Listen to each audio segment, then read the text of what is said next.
My name is Gary LeBeau. I'm a state senator from Connecticut.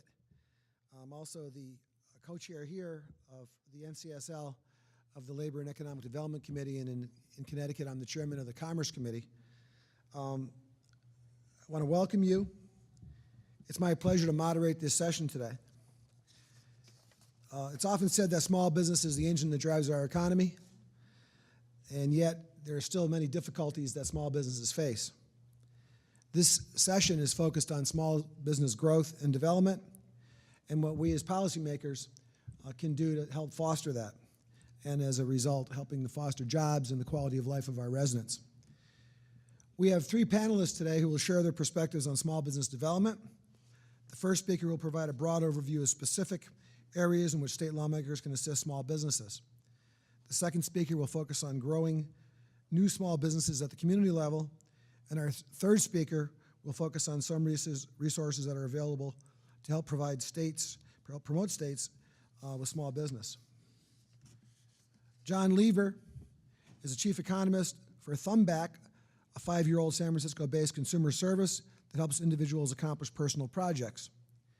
He studies trends in the labor market, entrepreneurship, and the service economy. For the last decade, he has acted as an economic policy advisor in the United States Congress and on the President's National Economic Council at the White House. John began his career studying monetary policy at the American Enterprise Institute after earning a master's degree in economics from Tufts University. Great school, by the way. I'm from Massachusetts originally. He is here today to share the results of his latest survey on what small businesses really need from state lawmakers. I'm really looking forward to hearing that. Mihailo, how did I do on that, Mihailo? Good. Mihailo Tamale is the founder, president, and CEO of the Neighborhood Development Center, located here in St. Paul, or across the river in St. Paul. The center was founded in 1993 as a nonprofit that promotes micro-enterprise and community development in urban neighborhoods. Mihailo has extensive experience in community development and has served as a national consultant and speaker on the field of community economic development and business incubation across the nation. He has a master's degree from the Hubert Humphrey Institute of Public Affairs at the University of Minnesota and serves on numerous boards and commissions. Hubert Humphrey is the first person I voted for president. He is here today to share his expertise and some of the tools available for policymakers to revise their communities. Terry Richards is our third panelist. Terry has served as a legislative and intergovernmental affairs specialist at the Minority Business Development Agency over 4 years. In addition to advising the agency's national director on all matters related to interfacing with state and local officials, Terry serves the primary agency official task with raising awareness of MBDA programs and performance in your communities. Prior to joining the Department of Commerce, Terry spent 5 years in the U.S. House as legislative assistant to Representative Bobby Rush of Chicago and policy director to the former senior Democratic member of the Louisiana delegation. He is here to share some resources that are available to states to help promote new business development. Please join me in welcoming our speakers.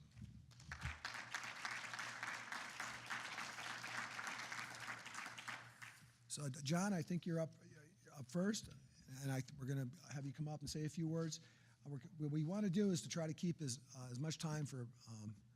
We've got about, if we use about 10 or 12 minutes, if we can stay to that, and then we'll have about a good half hour, a little bit more for questions and answers, and I'm sure we'll have plenty of those. Okay, thank you.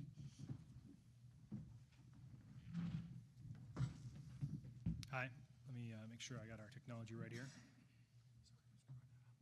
No, that's okay. Where's the? Sorry. Down there. Thank you. Okay. Got it. Great. Thanks a lot. Okay, I'll try not to take too much time. Thanks for the opportunity to speak here today. We're really happy to be able to present the results of our survey. This is kind of what we're going to go through. I'm going to provide some background on Thumbtack, the company I work for, and some background on our survey, and walk through why we did this, what we're hoping to accomplish, and hopefully what we hope that you all can learn from this and we can learn. Talk about data source a little bit, and then talk about the 3 best indicators of what we call business friendliness. So Thumbtack is a consumer service.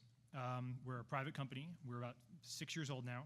We offer a platform that allows consumers to find small business professionals to help them achieve personal projects. That's our tagline. It actually means that, you know, if you need an electrician or a plumber or a tutor for your kid, or a dance instructor, or any kind of service you might imagine, we can help connect you with a service professional to do the job.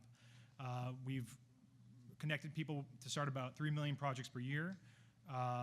And we have about 75,000 paying local businesses who use our website to find new clients. Our biggest categories are home improvement, roofing, windows, painting, things like that. Events, photography, wedding planning, you can rent a photo booth, and then health, beauty, and wellness, organizing your closet, makeup consultant, things like that. So it's a lot of very small service businesses. So the goals of the project, as a company, our goal is to help our businesses succeed. So we've got businesses are paying clients. We want to help them succeed. To us, their success generally means growing the business and helping them connect with new clients. But it also means trying to advocate them in the public policy space. We find that when we ask our small businesses what are some of the frustrations they have towards growing or towards achieving their goals, frequently it can be government-related things. So that's kind of how we started doing this survey. We have a pretty unique user base. They're very small businesses. They're hard to reach. A lot of these people are not members of trade organizations. They're certainly not members of your Chamber of Commerce. They're probably not going to be members of the NFIB. They're just hard people to survey. They're hard people to talk to. Usually about 90% are 5 employees or fewer. So again, very small. We partnered with the Kauffman Foundation the first year we did this, and they've helped us out with it the last 2 years. This is our 3rd year of doing it. Their goal, as some of you may know if you're familiar with them, is to promote entrepreneurship. And in particular, they wanted to use this survey to actually directly assess the perceptions of small business owners. A lot of kind of business friendliness rankings will come at it with, well, we think that if you're at this tax rate and you've got this many regulations and you've got this unemployment rate, you're a business-friendly city. We went out of the other direction. We wanted to ask about what do you think small business owner makes for a friendly environment? And so the Kauffman Foundation used the first year of this survey they did a little study and they found the following: most state rankings are null, even for individual perception of business climate. And in fact, some rankings are negatively associated, meaning that the other rankings you hear about, frequently you hear Forbes or whomever has a list of the friendliest cities in the country. It actually has no association with the actual perceptions of the business owners. So that's why we wanted to do this, is to get their actual perceptions. Our goals are non-ideological. We really just want to hear about, from our businesses directly, what they think works. So hopefully by asking them, we can help policymakers like you create an environment that's good for these small businesses. Now, I don't want to overstate the benefits of catering to this population. These are very small businesses. They're not going to be large employers. They're not going to be, this isn't Twitter. This isn't a new manufacturer that's going to come into your town and create hundreds of jobs. These are micro enterprises. So, but I do think it's important to cater to them, and I'll get into that in just a second. So obviously, the unemployment rate is down. There's still 10 million people out of work. The participation rate is at an all-time, is still low. I guess it's on an all-time low. And what this means is that the labor markets, it's hard out there. So we think that providing opportunities for entrepreneurship, providing people the chance to start their own businesses and go to work for themselves can be an outlet for folks. One interesting finding is that the Kauffman Index of Entrepreneurial Activity finds that entrepreneurial activity tends to go up during recessions as people are laid off from their jobs. They start to they go into business for themselves, and it declines during recoveries. So employers come back online, and folks go back to their job at Target or wherever they were working previously, or a new job that was created. So we think that by removing some of the government barriers to entrepreneurship, you can sort of weather some economic downturns a little bit better because of the fact people have an outlet for their skills. So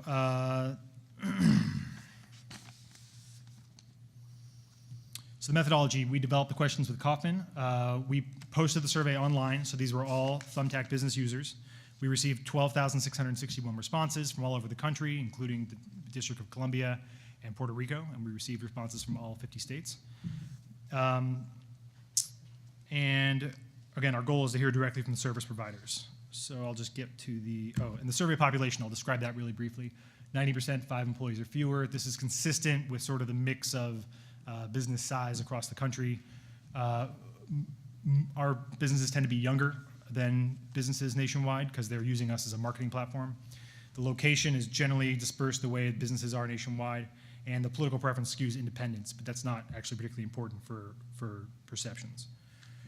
Limitations to our survey, these are service businesses only. So again, no manufacturing, no retail. These are Thumbtack users only. So they may be more tech savvy, they may not be. A lot of small businesses now are appreciating the importance of using the internet to market their businesses. It could be we chose the wrong questions. I'm not really sure. I always figured that if you're asking a company what the important factors are for their government, and they live in a military junta, and you forget to ask about the junta, you're going to get some wacky results. So we may ask. We don't have juntas here, obviously, but we may be asking the wrong questions. We're measuring perceptions, so it could be that we're hearing from a lot of really grumpy folks, or the people in Texas just happen to have a more positive outlook on life, and so therefore they give responses that are friendlier towards their government, more forgiving. Here's some of our questions. We had this metric we made up called general friendliness, and general friendliness is a composite of this question: how would you rate your state's support of small business owners? And we also combine it with a question about would you encourage others to do business in your state, and how easy is it to start your business? So we think these are kind of good general metrics of friendliness. We ask about how easy it is to start a business, how on a variety of, we have 6 different regulations: zoning, environmental, taxes, licensing, how friendly or unfriendly is your state and local government. We ask about, are you aware of training and networking programs? And finally, we solicit an open-ended question. So we ask, tell us what you think about your government. So the top 3 indicators of this metric of friendliness that we came up with, we do some simple regression analysis to help us try to suss out some of the things that are the most important influencers. And the 3 things are reasonable, well-enforced licensing, access to training and networking programs, and simple tax regulations. This is a little surprising, so we'll start with licensing. So it turns out the licensing was a huge issue for a lot of our pros. About half of them claim they have to carry at least 1 license, and about a quarter of that group claims they have to be licensed at more than 1 level of government. So it's a lot of licensing regulations they have to deal with. The licensing actually is such a big thing for them that in our survey, the respondents said they care twice as much about the friendliness of the licensing regime as they do about the friendliness of the tax code.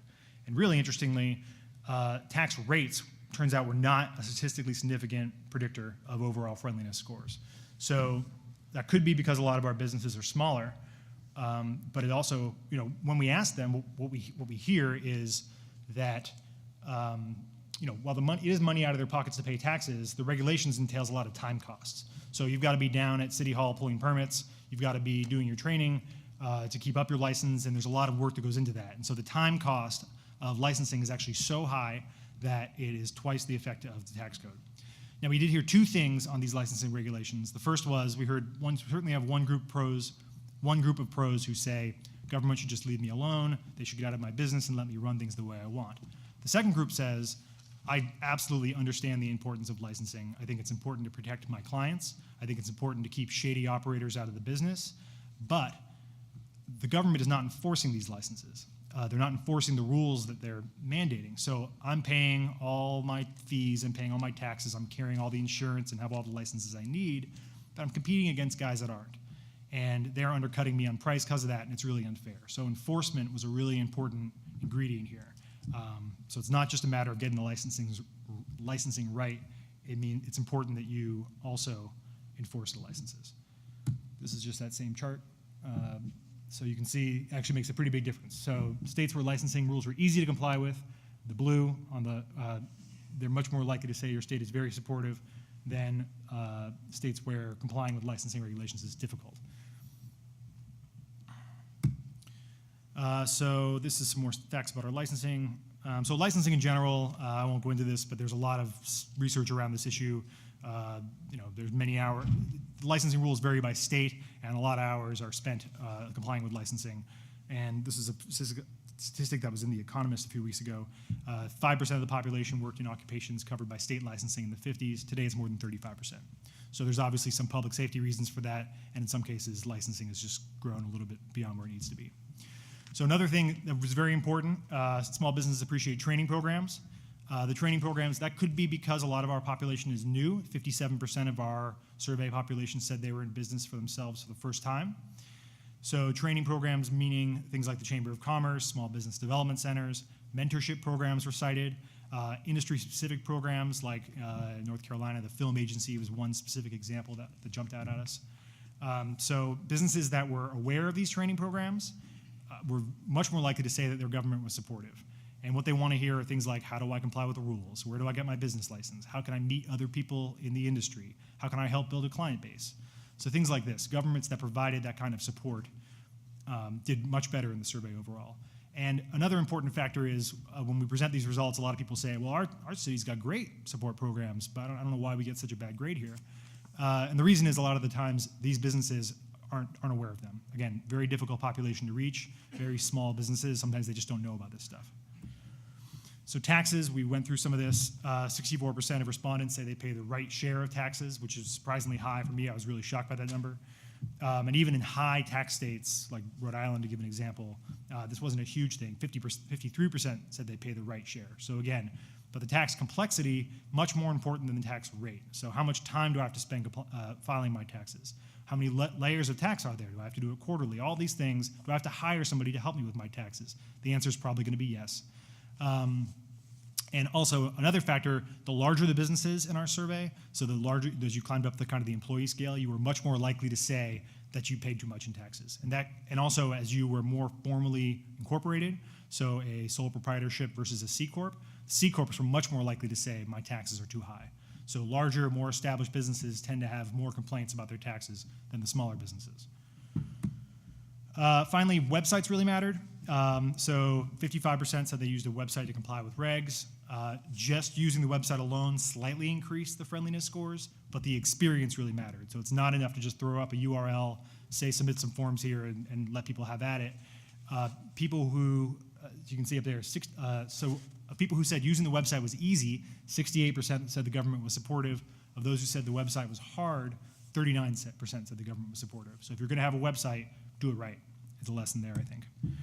So just to summarize here, the top 3 indicators that we saw in our survey: reasonable licensing regulations, access to training programs, simple tax regs, and then what we think are kind of our recommendations for the areas for improvement. 1, streamline or reduce the licensing. Just look closely at, does this profession need to be licensed? Are the licensing regs too onerous?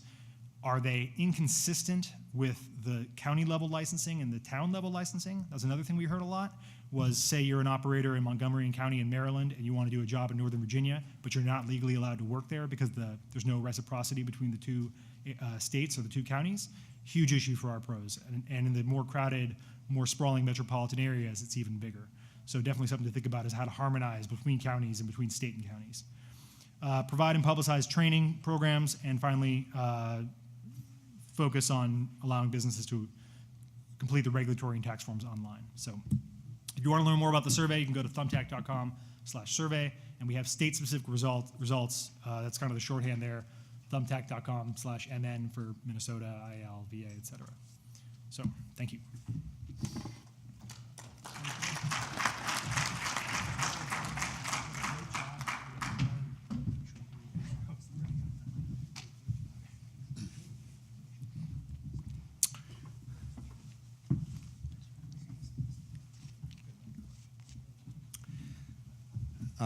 Hello, my name is Mihailo Tamali. I'm the founder and CEO of the Neighborhood Development Center. I'm going to present our model of working with inner-city entrepreneurs, primarily low-income inner-city entrepreneurs.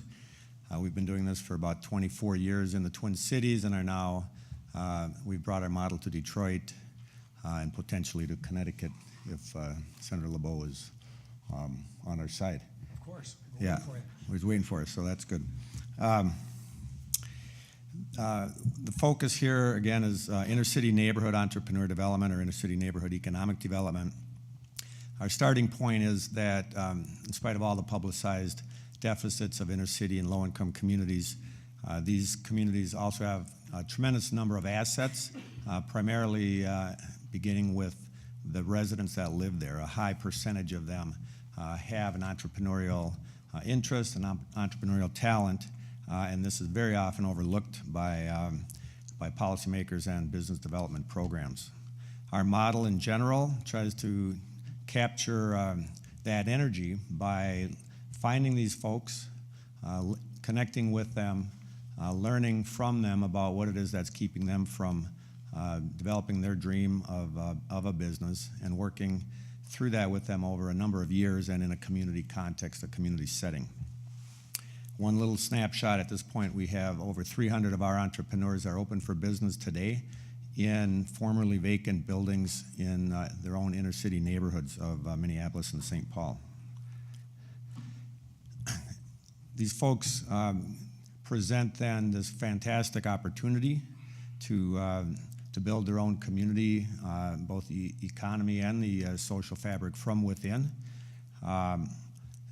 With this lens on small business startup and small business development, there's a few key points that I think everybody's well aware of. One is that entrepreneurs of color start businesses at a higher rate, a faster rate than white entrepreneurs.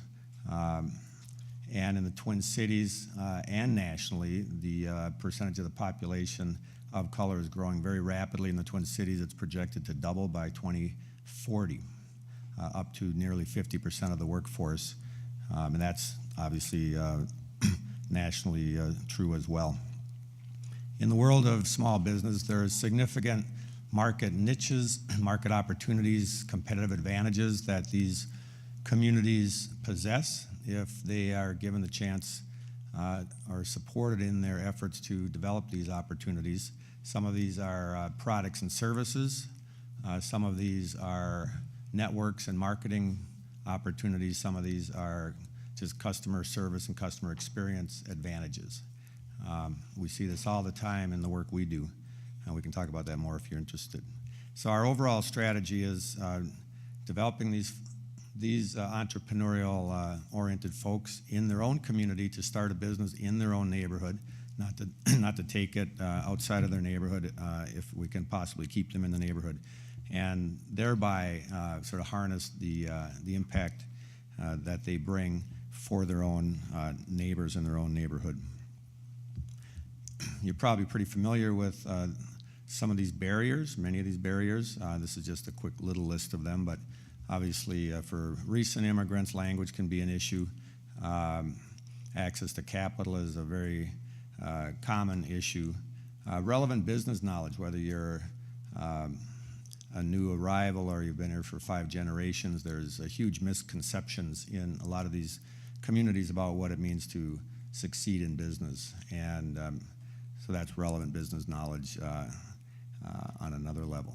Business networks are often lacking because in a lot of the communities we work in, there's very few locally owned businesses when we started anyways, and now there are hundreds of them, and so the networks sort of grow organically in that fashion, but these are not typically folks that are running to join the City Chamber of Commerce as one example. There's cultural and religious barriers. One example is the Islamic prohibition on accepting or paying interest as one of many examples. And more fundamentally, trust in institutions, whether it's banks or government or universities, and even nonprofits like our own that we operate metro-wide.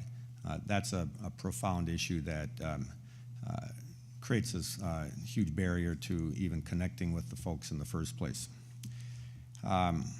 So this is our team, and it's just one example of what it takes to succeed working across culture and across communities, and whether it's a government department or a nonprofit or a bank or a university or an SBDC or whoever it is, if you're not fluent in many languages and many cultures and from those communities, you're unlikely to succeed at this important effort. So our model starts with community partnerships. We have over 50 of them active.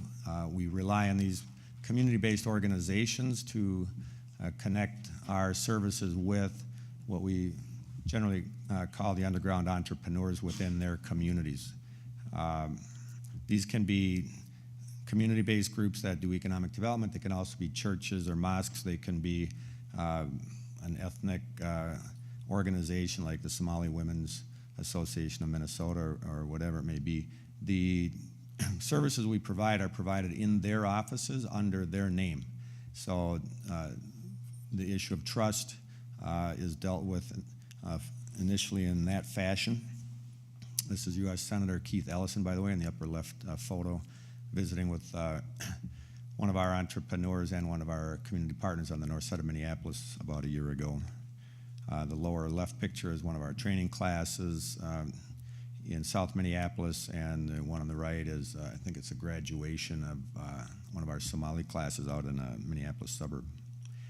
So this is just a little scan of some of the partners. You can see a wide variety of them, but if we don't start with that, if we pretend that we can reach all these folks ourselves directly, we think we'll be unsuccessful. So we've had over 20-year history now of working with this wide range of community-based groups who have the trust already of their community to reach out, find the folks in their community that have this interest, bring them to their table where we can then work with the community group to provide training, which then is our first step of developing these entrepreneurs. We do training classes that are 20 weeks long out in these different community settings.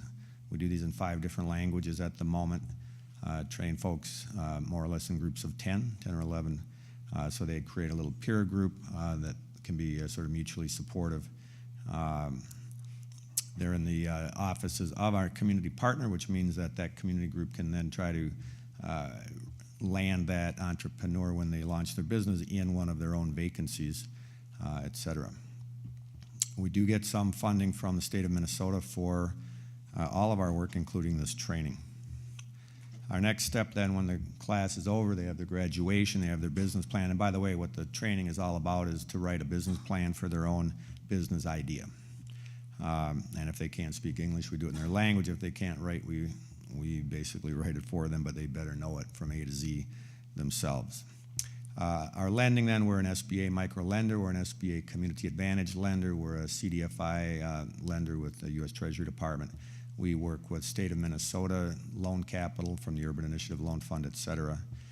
We've at this point financed over $11 million in small business startup and growth deals.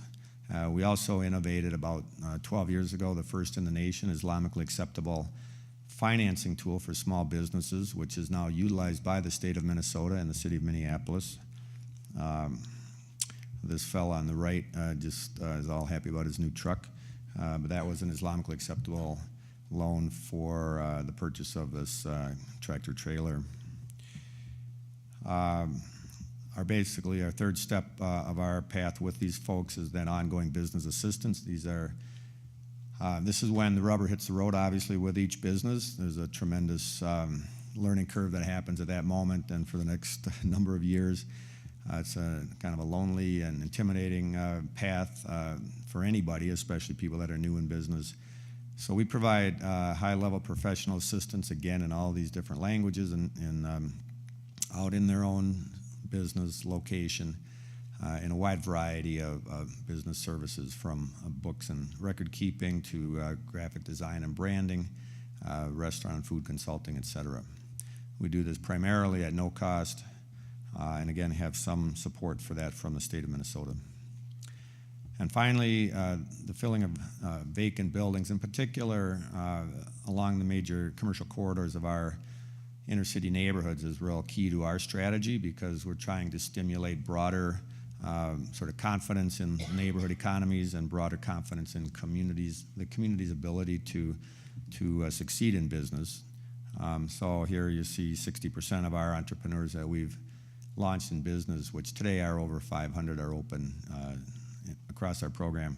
60% occupy formerly vacant storefronts and buildings. But we also do our own real estate development, and so we have 6 different buildings that we purchased in sort of vacant and rundown condition and renovated them, filled them with now 120 of our own entrepreneurs that we financed and trained. So we have then the real estate tool, we have the small business training and financing and support tool, and that brings together some really fun projects across the Twin Cities neighborhoods. Almost all of our folks, when we do annual surveys with Wilder Research, believe they are positive role models in the community. They hire their neighbors, they hire their family, obviously.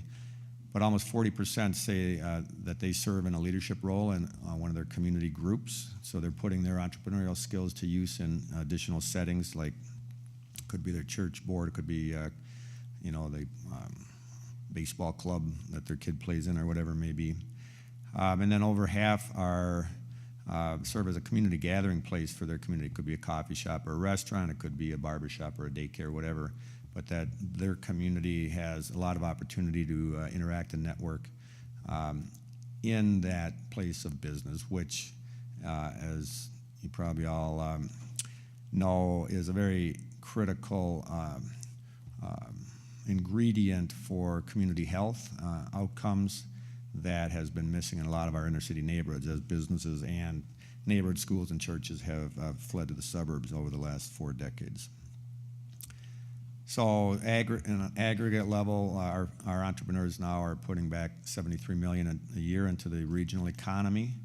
About 40% of the folks that are in business today through our program are African American.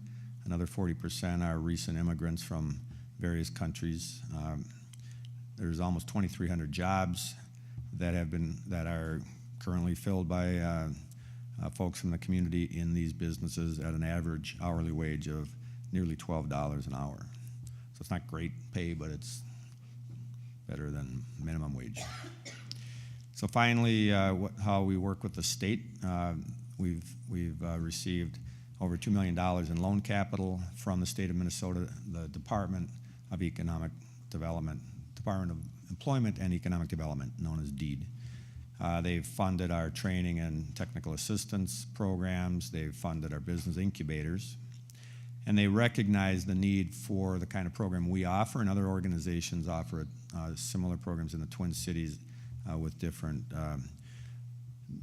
nuances, but the state of Minnesota is highly supportive of this network of community-based groups like ours, specifically to reach into the community in ways that their more generalized business assistance programs don't reach. And they also received some new funding this year from the legislature to reach even deeper into these communities with new organizations, new levels of business training and assistance, et cetera. So we're highly appreciative of that partnership, and it is a growing partnership. We're actually about to become an SBDC satellite, which is another thing that the state of Minnesota has 35 satellites of SBDCs, so they're not all located on college campuses. It's another way the state tries to reach out to corners of the community that are not served otherwise. With that, I will be done. Thank you very much.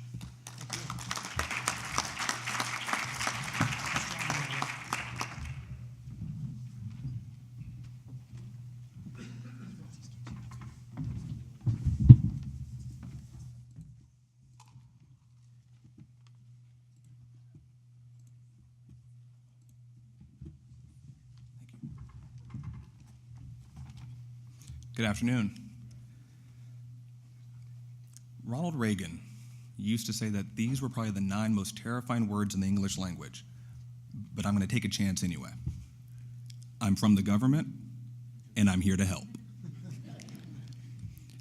I always relish these opportunities to get out of Washington and speak to local and state elected officials like yourselves, more so than I enjoy speaking to members of Congress, mainly because you all understand. You all have that sense of urgency. You all get it. You all see the need to do things now and not kick things down the road for a few months. You see the urgency now to help your businesses grow, to help create jobs in your districts and your communities. And so I always love speaking to people about that, and particularly you all in particular. You all, I know, work every day, tirelessly and sometimes thanklessly, to help businesses come back from the devastating effects of the Great Recession. Every day, you're working to restore your business community and rebuild not just businesses, but lives. Because you all understand that strong businesses create stronger jobs. Stronger jobs creates a stronger economy. An economy that allows you to make investments in infrastructure, education, public safety, the 3 pillars of any sustainable community. And so, while I know that can be a daunting task to be sure, you do not have to do that alone. Like I said, I'm from the government, and I'm here to help, along with the Department of Commerce. The Department of Commerce is providing a number of resources on the local level to help you right now build businesses back and create an economy to endure the 21st century, one that is built to last. The mission of the department is simple: to promote job creation and economic growth. And we are a wide and vast department that touches almost every sector of American life. We have 12 bureaus in addition to the Office of the Secretary within our department. NOAA, the National Oceanic and Atmospheric Administration, which regulates freshwater, seawater, provides you with the weather, things that agricultural businesses need to know. We have the National Trade Administration, helping businesses export and creating global communities. U.S. Patent and Trademark, which helps emerging ideas protect those intellectual property rights, protect their ideas, protect their inventions, protect their innovations. The Bureau of Industry Security, I'm not going to go through all of them, but the National Institute of Science and Technology, the Economic and Statistics Administration,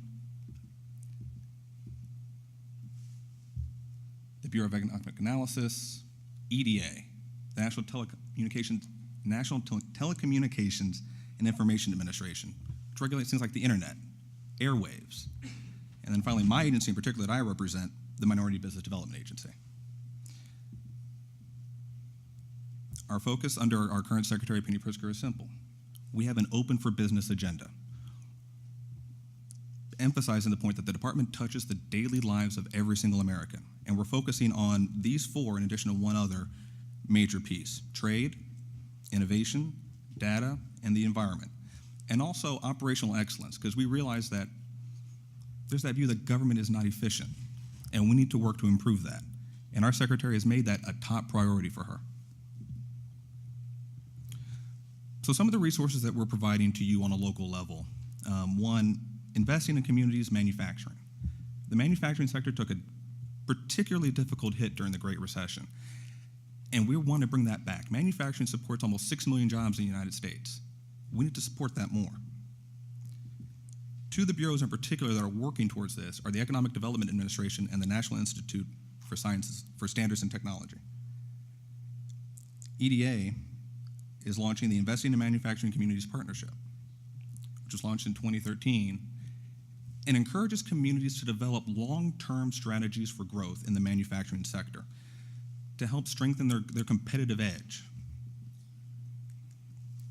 The first round of these grants provides almost $1.5 billion to local communities between EDA and about 11 other federal agencies.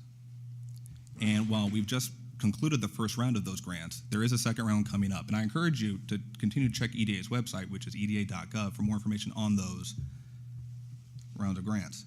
And then there's a Manufacturing Sanction Partnership, which is a nationwide network. There's one in at least every single state, in almost every single major city, and some smaller cities as well. They help work directly with businesses to help develop their manufacturing strategies, their strategies for growth. As I said earlier, the department is helping communities compete globally. On a local level, we have U.S. Export Assistance Centers that are our frontline outreach and service operation for U.S. exporters. And I was interested to hear Mahalo talk about new immigrants, and that one of the barriers that they face as they start businesses is a language barrier and cultural barriers. And yes, to be sure, as you start, that is a barrier. But what we've also seen, and it's a mission of the department and my agency in particular, to turn that barrier into a strength. One of the things that we've seen is that minority businesses in particular are twice as likely to export than non-minority owned firms. Why? Specifically because of those cultural and language issues. Because they understand how to do business in their home countries. They understand how to do business abroad. They understand the customs, the laws, the rules, the procedures, which are in many cases vastly different from doing business here in the United States. And so ITA and MBDA are working to leverage those capabilities to really drive exports further. Because while our global population may be growing, the world's really only getting smaller. And we have to be able to take advantage of those opportunities abroad. 95% of the world's consumers are outside the United States. 75% of the world's purchasing power is abroad. We have to be able to take advantage of those opportunities if the United States is going to continue to be able to compete if your cities, if your communities are going to be able to sustain. And the USE Act's our frontline piece to that. Now, to my agency in particular, the way we function is we have a nationwide network of 44 MBDA business centers that are operated by third-party entities that we provide funding to on a 5-year rolling cycle. These awards to city governments, educational institutions, nonprofit, for-profit, state entities, run on a 5-year cycle and are averaging about $2 to $2.5 million over the course of the 5-year award. They are our front line to provide direct client assistance in terms of helping these firms access both domestic and global contracts, capital, not just loans, because a lot of times we like to focus on debt, but also looking for alternative sources of financing, equity investments, angel investors, other sources. They help these businesses partner with larger organizations, so the chambers of commerce. Sometimes they don't know how to access the resources provided by your local chambers of commerce. We can help them with that. And they also support our stronger relationships with other federal entities, particularly on the federal contracting side. And here's a map of where all 44 of our centers are currently located. And I have to apologize to Senator LeBeau, because while we have one in Bridgeport, we're not in Hartford yet. Yet. And as you look at the map and you try to figure out if there's one near or around your area, do not confuse the absence of a center in your area for the absence of concern. All that means is on our end, we have to work that much harder to connect directly with you. And that's on us, to make sure you're aware that we are here to help. We as an agency will work directly with you in developing solutions, ideas, initiatives to help the businesses in your communities grow and create jobs. And our centers have been extremely effective, and we as an agency have been extremely effective. It's a little on how our centers function in terms of bringing in a client, how we deliver our services. And this is the effect. Over the last 5 years in particular, we've been able to help businesses access 19.2, actually it's grown up to about 0.4 now, $1 billion in contracts and capital awards, and create or retain almost 60,000 jobs. Now I know in an unemployment climate such as ours, 60,000 jobs may not sound like a lot, unless you are one of those 60,000. In that case, that one job or those 60,000 jobs is everything. It's your ability to sustain your family. It's your ability to provide for yourself, to rise up into the growing middle class that we need as a country to last. And I go back again to something I mentioned earlier about exporting. These are all the countries that minority-owned firms alone are exporting to. And we have been able to help them create almost $100 million in export opportunity.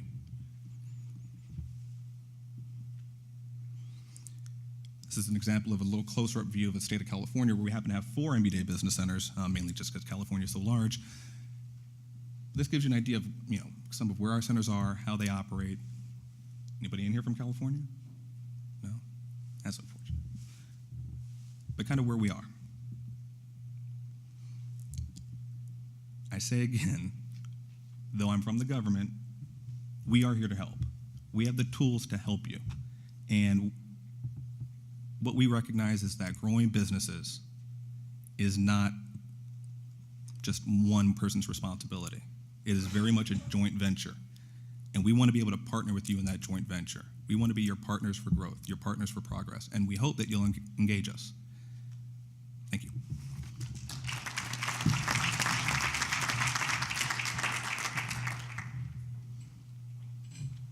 Thank you, Terry. We're going to open it up to questions, but I want to throw a question at our panelists first. Mihailo, I was interested if you were taking notes on what John said about government and the relationship with government and what makes things work. What are the issues that he brought up, and how does your group stack up on those criteria? So, great question. On his top 3 indicators, we deal with all of these: ease of licensing, in our training classes in their own language. We often bring in regulators and city and state officials to walk folks through that, but we also have, our training is actually divided into 10 classroom sessions in each community, but also up to 10 one-on-one sessions with your trainer. So that trainer can pick up the phone if you're not able to do that and walk you through a licensing process. We also have pro bono legal services provided to hundreds of our entrepreneurs by some major Minneapolis law firms, Frederickson and Byron being the main one, who will guide folks through the decision on what type of a legal entity to set up. Access to training, I think I talked a lot about, but it's not easy to get folks that are entrepreneurial to sit down in a classroom, period. And so I described how we do that. And then on the tax code, I guess one thing that comes to my mind, one of our incubator projects is a Latino Mercado on Lake Street. And we would literally do training classes in Spanish on how to pay your sales tax, for instance, online. We'd had an office set up in there where we would help people do it, just looking over their shoulder, et cetera. So a lot of it's very customized to these folks. And then, the idea is that they then know and teach other folks in their own community, so it spreads from a starting point like that. Very good. Terry, let me just toss that over to you in terms of how you think that your agency stacks up on these criteria. Well, our centers work directly with these businesses to help them navigate some of those restrictions or some of those regulations. Because while we do help them get access to capital and contracts, we do see the importance of helping these businesses navigate the regulations, particularly on the trade aspect for us. Because what we've seen is that if you tell a business, look at export, they look at the regulations, they look at sometimes onerous regulations and go, I can't do this. It's too difficult. And if a firm tries it and fails, chances are they're not going to try again for about another 7 years. And we can't have that. So what we do is we will work with them to navigate those regulations. We will hold their hands almost to the opportunities, not just in trade, but in any other regard as well. I hope the audience has hope you have some questions. If you raise your hands. Catherine, my partner in crime. Good afternoon. Kathy Schill, Minnesota House Fiscal. And I'm really glad to see the attendance in this session. Thank you all for coming. Mr. Tamale, I would like to ask the question that might be helpful to some of those in the audience. What was your biggest obstacle in establishing your neighborhood center where you established it? And then how do you get the flow of potential business coming your way?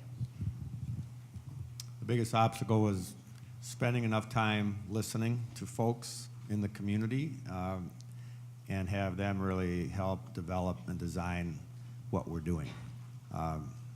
So you can call it an obstacle, you can call it a path, you can call it an asset, but that's what it takes to really do something that's respected by and utilized by the community. And it's a lot of patience, and different communities takes different amounts of time, but you also have to produce a lot of results. You have to have a staff that's very competent and that's good to their word. So showing results on a real daily basis, I suppose, is the number one thing that builds our reputation. What was your second question? I'm very sorry. Oh, well, so I described that a little bit in my presentation. All the entrepreneurs that come to us, or almost all of them, come through our neighborhood partner organization. So they are the ones doing the outreach in their own community. So we actually stay away from the 9 words, was it, from Ronald Reagan? We're from NDC and we're here to help. We don't ever say that. We stand in the back of the room. We put our neighborhood partner organization's name on the top of the flyers. We actually pay them to be our partner and host these classes a little bit. We give them the ability to hire or fire our trainer. And we try to tie our everything we do into their own organizational sort of goals and strategies and how to revitalize their own community with their own entrepreneurs. Right here. Yes. Good afternoon, everyone. My name is Jeanette Millen-Young, Senator from the U.S. Virgin Islands. And just wanted to note, as I have noted in other presentations, that when I look at the map and I see Puerto Rico and I didn't see the Virgin Islands, sometimes I wonder if we are forgotten. And we fit in very well with Mr. Tamale and with your needs, because obviously we have a great mix of migrants, because we are U.S., we are in the Caribbean, and so many of those Caribbean nations, they're drawn to us. And so one of the questions that I really would like for you to answer is, how were you able to, as an organization, actually capture the attention and the respect of so many other organizations so that you could be the lead in doing something this helpful? So nice to meet you. Do you know Danish? Is there anybody? My colleague from the Virgin Islands over here knows Danish. My mother's Danish. So, one of the fellows that runs one of our projects, the Midtown Global Market in the old Sears building on Lake Street, is Earlsworth Baba Latang from Dominica, which is probably in your general area. A lot of the answer to your question is the photo I showed you of our staff, and that they come from the different communities we're working in. And they don't need to be taught anything about respect or about connection or about culture, because they are from those communities. Typically, they bring with them huge respect, and that then transfers to the organization. And strong results, like I was mentioning earlier, is a real important thing. I mean, what we didn't want to be was every bank in the Twin Cities sending us the deals they didn't want to do. We didn't want to be known as that. On the other hand, and so we don't get, we work with banks a lot, but we don't look to them for referrals. We look to the community and our training program. We have, the first major step of our three-part path of training, financing, and technical assistance is the training. It's out in the community. It's in their culture and in a small peer group. The trainer typically is from their community, and that's a really safe and dynamic environment. They all tend to know each other, like my aunt went to college with your mom or whatever. Through that 20-week process, then we learn about them, but they learn about us too. And it's a slow, step-by-step process, because when we do lending, it's what bankers 20 years ago called character lending. It's not permitted by banks anymore, but our folks almost very typically can't walk into a bank and get a loan, whether it's simply because it's a startup micro business and that's not what banks do, or because they have rough credit or zero collateral or whatever. So we base our financing decisions, our underwriting, very heavily on how they operated in that training class, what their business plan looks like, how they work with our loan officers in the preparation for the loan request. If they're willing to learn, we're willing to walk with them, and they see that. And we got a lot of patience as long as people are stepping along their own path. And before I go, I just wanted to ask, and I'll allow you to answer me the other question, is because of where we are located, most of the downtowns are historical, and so it costs much more money. I was wondering what sort of creative ways you used to be able to fill in those vacant buildings so that the entrepreneurs could do business. So when I stated that 60% of our entrepreneurs are in formerly vacant buildings, the bulk of them rented spaces on their own. Now, we might have helped them. We might have had an attorney look at their lease or whatever. But we're working in economically depressed neighborhoods, and these buildings that they're going into typically are not on the high end of rent. The buildings that we've bought and developed is a whole different story. I mean, we get them pretty cheap, but they're in rough shape. So we typically use a lot of public financing. We've used new market tax credits a lot. We use what's called EQ2 loans from banks. So banks do, some larger banks will make loans called EQ2 loans to organizations like ours that are interest only for 10 years at a low interest rate, and then they balloon. And I figure in 10 years I'll be retired, so I'm not quite sure how they're going to. No, we try to repay them. We use OCS grants, Office of Community Service grants, these $800,000 grants for real estate projects. We use program-related investments from foundations. We use state money where we can. The state of Minnesota does have a redevelopment program that can provide grants to clear sites, tear down buildings and do soil remediation, et cetera. So we're always looking for new sources because these sources seem to come and go. To go back to Matt, to your question. I just saw Puerto Rico. No, because actually this goes to everybody, and you're right. We don't have anything in the Virgin Islands. And again, as I said to the senator, yeah. So one of the things I said earlier is that our senators work on a 5-year funding cycle. We happen to be in year 4 currently of the current funding cycle, which means next year we're recompeting all of these centers. Okay, And great. one of the things that we're doing right now is we're taking a very hard look at the map, looking at where we are now, and trying to figure out where should we be. Where can we get the most bang for our buck? Where can we really maximize our effectiveness? Where should we be? Where shouldn't we be? And where can we generate the biggest return on the taxpayer investment? And the Virgin Islands is certainly a gateway to the world. And so, and I say this to each and every one of you, if we're not where you are yet, I welcome you now to help us build the business case, to put a center in the Virgin Islands or Iowa or Montana, to help us do that. And we're willing to work with you on that. Thank you, gentlemen. Go right ahead. Thank you. My name is Barbara Evans Fleischauer. I'm a House member in West Virginia, and I would like to address my question to Mr. Lieber. I came in late, so you might have said this in the beginning of your presentation, but I noticed, I was interested in your survey, that West Virginia is not a part of the survey. There looks to me like you might have gotten 45 states. Does that mean we just didn't answer? No, so what we do is we take every state and we rank them against each other. We try to determine who's kind of the friendlier states and who are the least friendly states. We have a minimum threshold for responses, so we received almost 13,000 responses nationwide.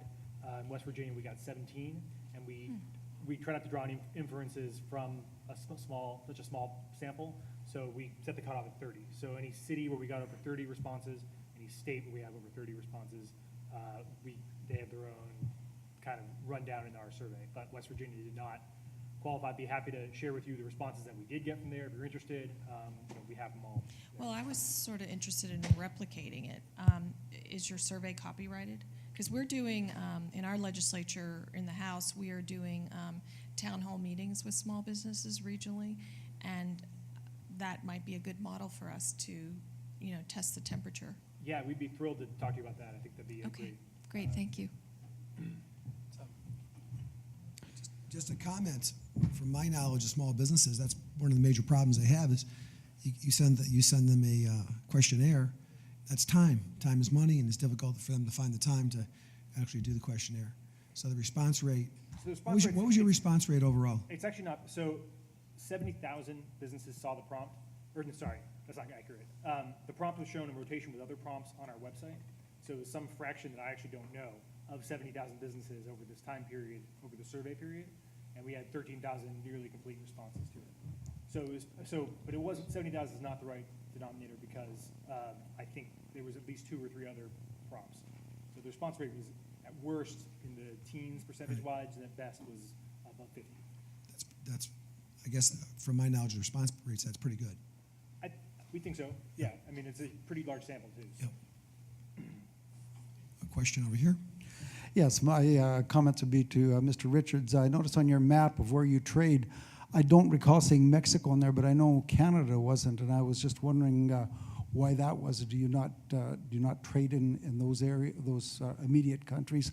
The other thing I was going to comment on, as much as you talk about promoting trade, I think this Buy USA policy kind of restricts some of the trade advantages that other countries would see trading with the United States, and also with the Keystone Pipeline is something that's contrary to trading values as well. Well, thank you. Now, some of that falls outside of my purview, with the Department of Commerce, but I can speak to trade with Canada and Mexico. A number of our firms do, in fact, trade with Canada and Mexico, and if they weren't dotted on the map, that was an oversight on our part. As you know, Mexico's our third largest trading partner, and I think we've done almost $3 billion in trade with them in 2013, based on ITA's report. So yeah, if they weren't on there, that's because of an oversight on my part, just dotting them. But in terms of the Keystone XL pipeline and the other issues, that unfortunately falls outside of my purview with the department. I do have a question. Mr. Richards, I just want to make sure I heard you correctly. You said that the RFPs for the MBDA business centers will be coming out next year? Next year, yeah. And where does someone go to find out about that process? So in terms of the federal funding opportunity that will go out probably mid-next year, we publicize those both in the Federal Register, which we're required to, as well as on our website, which is mbda.gov. And there you can find the full FFO, the requirements, where we're competing the centers, where we're looking for the centers to be, and what creates a full and complete application. And then my second question is, I know that today's presentation focused on small business, but what I heard, it was more of micro businesses. And so I know that the SBA isn't here, but is there conversations of redefining what a small business is? Because I believe the threshold is like 27 million, and that's not the businesses that I heard of today. And so it would be micro businesses. And so I'm just curious if there's any discussion at the federal level of possibly redefining that so that there's better accuracy. Well, for us, as an agency with MBDA, we don't do much in the terms of micro business, mainly because our budget is but only $30 million, which for a lot of federal agencies is just enough to turn the lights on and off. And so we unfortunately don't have the bandwidth to work with startups. What we focus on are those small and emerging businesses. In terms of redefining what a small business is based on those thresholds, I know there's conversations that are happening throughout the government, and they happen every year in terms of redefining what a small business is and redefining the thresholds. Where we are in that, I couldn't speak to right now. I think in different departments, from my knowledge, I think in different departments, there's different definitions, and I think that's a problem in the federal government. And then when you apply that to the states, the basic definition federally is 500 or less employees. Correct. And like in our state, it's 100 or less employees. So what's a small business? So it's a real issue, I think, in terms of what that means. Further questions? Right up here? Yes, right here, I'm sorry. Good afternoon. My name is Mark Tucker. I work for the Missouri State Senate. Specifically, I'm from St. Louis, and as you know, we are experiencing some issues with one of our municipalities in Ferguson. My question to all the panelists might be, how do you suggest that we try to rebuild and retain the small businesses that are thinking about leaving the community? And what can we do to, and your suggestions might be, to help those small businesses out with regards to those cities that are like Ferguson that are trying to get through challenging times, particularly with regards to community relations. Thank you. So I'll take the first crack at it. First of all, we're all sorry to see this in the news for sure, and I wish your community the best of luck in working through this situation. It's very sad to watch and frustrating, obviously, for everybody. We just finished working with over 500 small businesses, mostly mom and pop, on one street in St. Paul, University Avenue, that were massively affected by a $1 billion light rail project that went right down the middle of the street. And again, the issue for us always starts with trust, and because that's a highly diverse, a lot of immigrant, a lot of African-American businesses, you have to have a team that's both really competent with business, but also essentially from their community, and has the ability to get past their anger, their hurt, their fears, them feeling overwhelmed just by the basics of running their business. And if customers are staying away now, sales are way down, there's huge fears. And these folks all have their entire lives at stake in their business. They've mortgaged their house, their kids' college fund has probably been used, et cetera. So the depth of sort of human fear going on there, and anger and confusion is probably pretty widespread. And so what we did was we started with just a simple but fun offer to these 500 businesses, door to door, one at a time, which was, we'll build you some new branding and a new social media marketing package customized to your particular business to try to help you generate some new customers. And you can design it, you can say yes or no, it won't cost you a penny, and we'll have it done in like 2 weeks for you. So quick turnaround, something that was really eye-catching and non-threatening and didn't get into their books and didn't get into, how come their store's all dirty or whatever. And that worked, so that we got behind the fear and the anger. We also operated on their time frame, which is 3 minutes the first meeting and 6 minutes the second meeting, and then we're gone type of thing. After that, then we could, with their trust, we could bring in people that are more business accountants or loan officers or whatever, and help them really look hard at how to cut some costs, how to have better records, better books, et cetera. But it really started with how to build out their customer base in some new and exciting ways that most mom and pop businesses have not developed unless they have teenage kids that did it for them.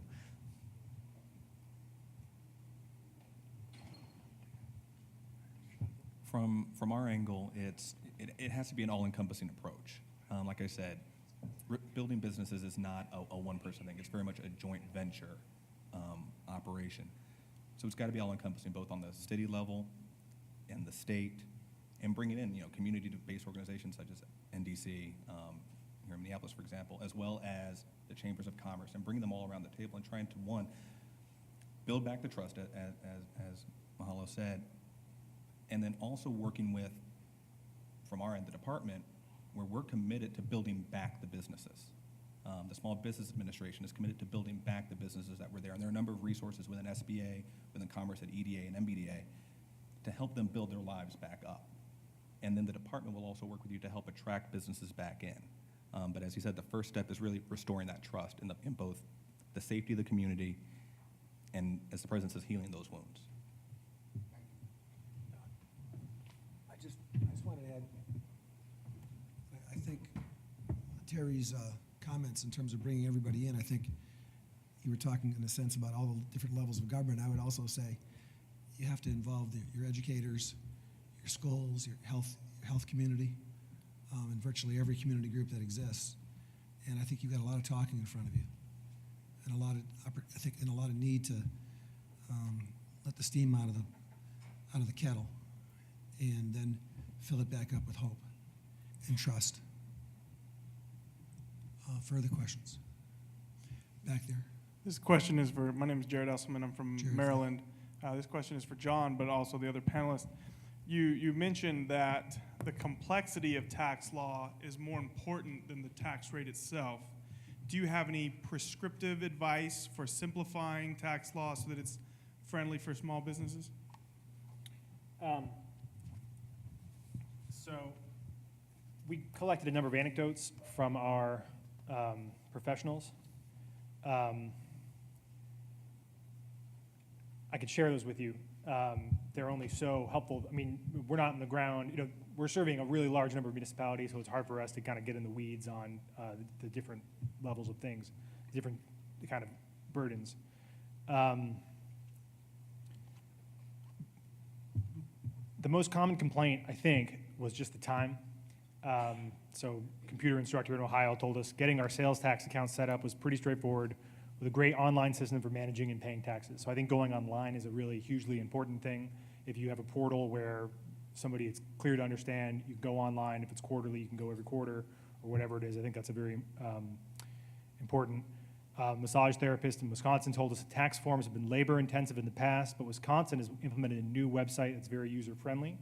They offered seminars to understand how to use the site to be able to pay the various taxes. So a good example of somebody both leveraging the power of the internet, where these businesses are already pretty savvy, and then also offering training to help people understand the different steps.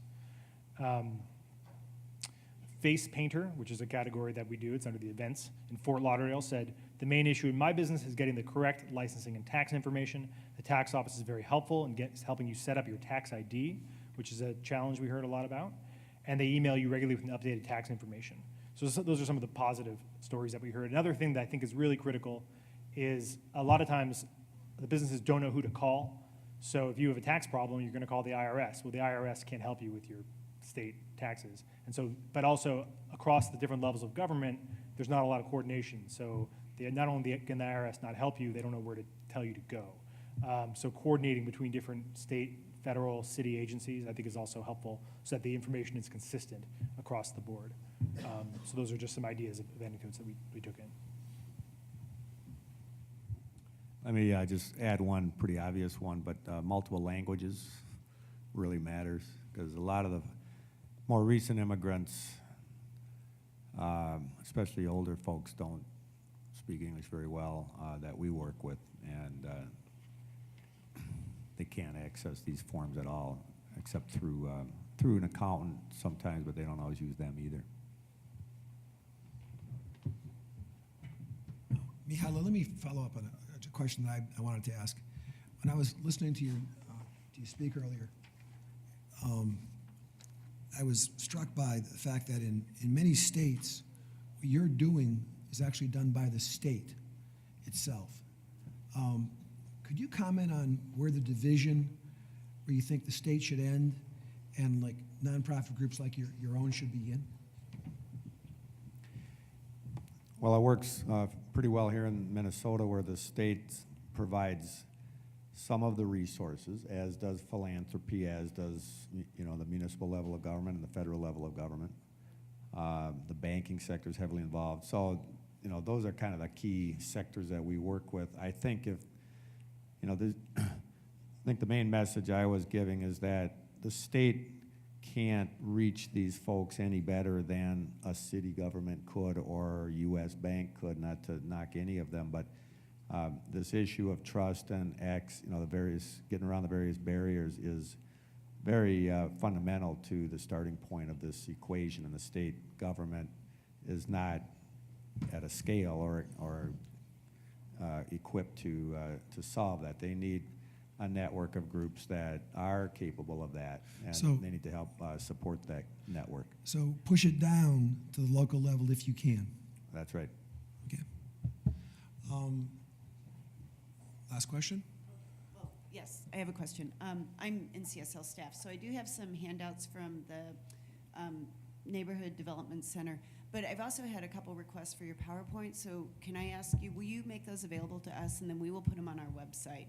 We have a resource center on our NCSL website.